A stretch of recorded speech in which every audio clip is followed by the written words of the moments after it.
Hi, physics students. Mr. Bozaday here.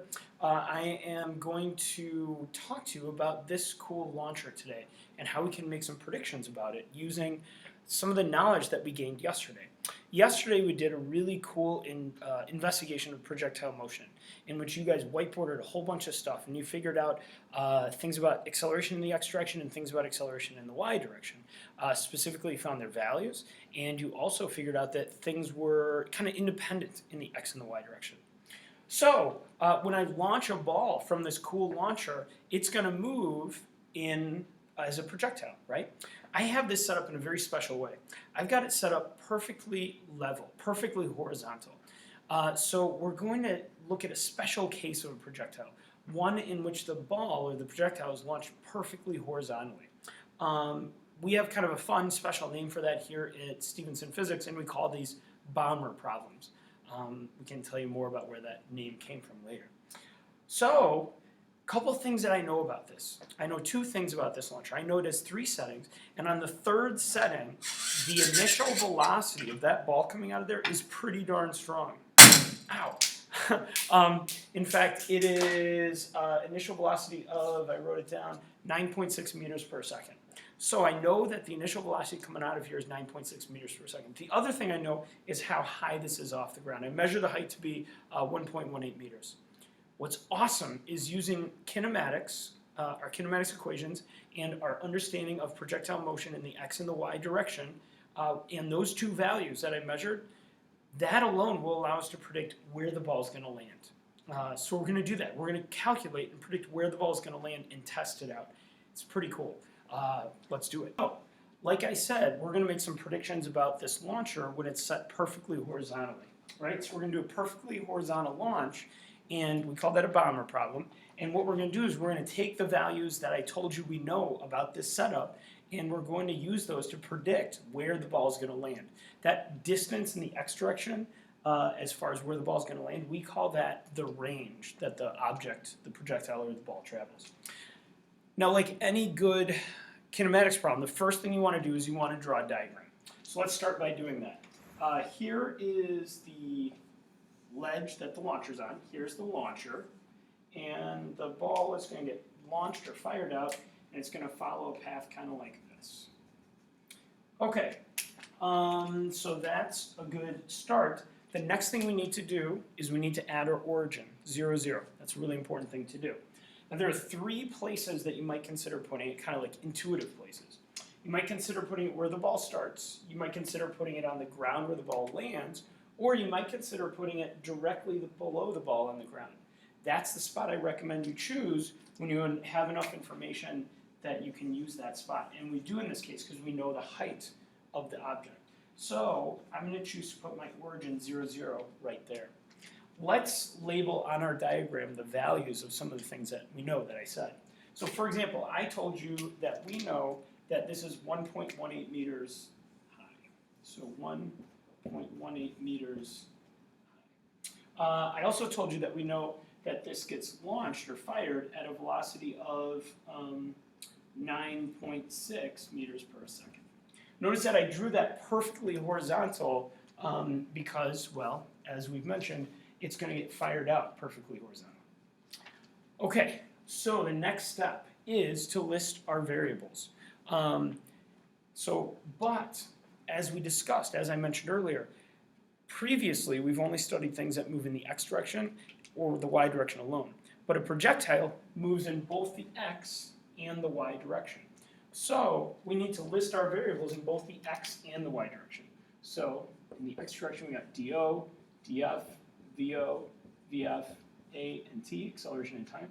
And in the y direction we got dO, dF, VO, VF, acceleration and time. 2 things real quick. I know not every teacher uses D for displacement or position. Some teachers use P for position, some teachers use X for position, some teachers use Y for position. I'm just going to use D as my kind of generic displacement value. The other thing is, notice I didn't write time down. And the reason I didn't write time down is because time is shared across the x and y. In other words, time is not independent across x and y. For example, when this projectile falls down to the ground, the amount of time it takes it to fall down in the y direction is going to be the same amount of time it takes it to travel that far in the x direction. So time is the one variable that's shared. And that's kind of an important thing. And as a result, I only write it once. I don't write it in both columns. And that's kind of an important thing because a lot of times, and almost every time, you'll be solving for time using one side of your variables, and then you can use it on the other side because it's the variable that's shared. Okay? Great. So, the next thing that I want you to do is I want you to take a minute and I want you to see how many values you think you can brainstorm for these variables.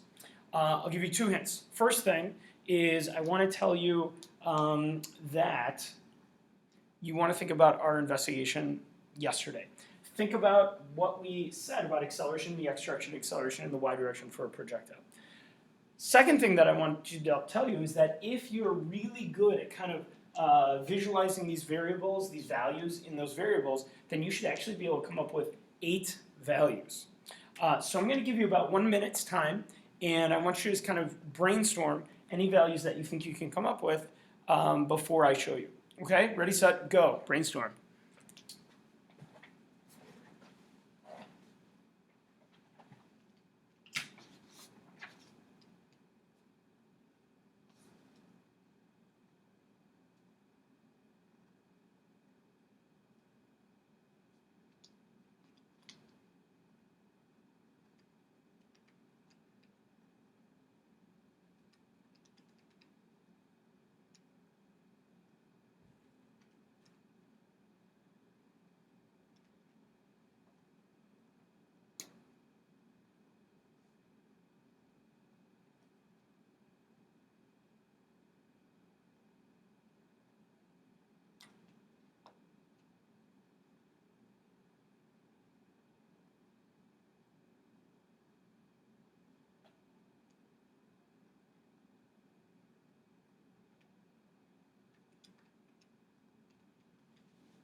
All right, I think that's been just about a minute. Yep, perfect. So let's see here. I want you right now to take a little survey through Zaption and tell me which ones you think you found. Okay? Go for it.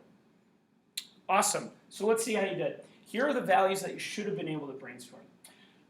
All right, in the x direction, we're starting right below the origin, so our initial displacement in the x direction is 0 meters. In the y direction, we're starting 1.18 meters above the origin, so our d initial in the y is 1.18 meters. Let's see, in the y direction though, we're ending on the ground, so our final displacement on the ground is 0 meters. In the x direction, we don't know what our final displacement is. In fact, that's our ultimate goal here. We're trying to find the range that it's going to travel, so that's our ultimate goal. Let's see. Did you get these ones? Acceleration in the x direction is 0 meters per second squared, and acceleration in the y direction is negative 9.8 meters per second squared. Those are things that we should have remembered or figured out or kind of picked up on from our investigation yesterday. I told you that we know that in the x direction, we're launching it perfectly horizontal. So all of this 9.6 meters per second is in the x direction initially. So it's 9.6 meters per second. And because acceleration is 0, that's still going to be 9.6 at the end because it's just before it hits the ground. It's still going 9.6 meters per second. We also recognized from our investigation yesterday that in the x direction it was going at a constant velocity. So here we go, 9.6 meters per second. There's one more variable that we know. I told you there were 8, and it's this. Because this 9.6 is entirely in the x direction, perfectly horizontal, none of it's in the y initially. None of it's pointing up in the y, none of it's pointing down in the y. So our initial velocity in the y direction is 0 meters per second. There you go. Those are the 8 values that you could have figured out. Real quickly, take a very quick survey and let us know how many of those did you figure out. Great. Okay, so the next step in solving these problems is to pick an equation. Now, yesterday, we recognized that because acceleration is 0 in the x direction, The only equation that's really relevant in the x direction is distance equals rate times time. Distance equals rate times time. In other words, distance equals velocity times time. So if we look at what we know here, we have our velocity of 9.6 meters per second in the x direction, but we don't know our distance. In fact, that's what we're trying to find, and we don't know our time. So we have two unknowns, so that equation isn't going to work for us. So then we want to come over here and pick an equation that we can use.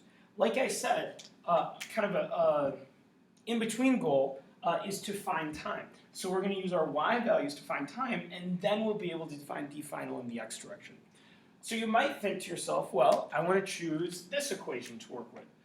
D final equals d initial plus v initial t plus 1/2 at squared. If you take a look at that and you apply your y values to it, what you're going to find is actually that's the right equation to pick. So that one should be good to go as far as finding us time. So let's go ahead and use it.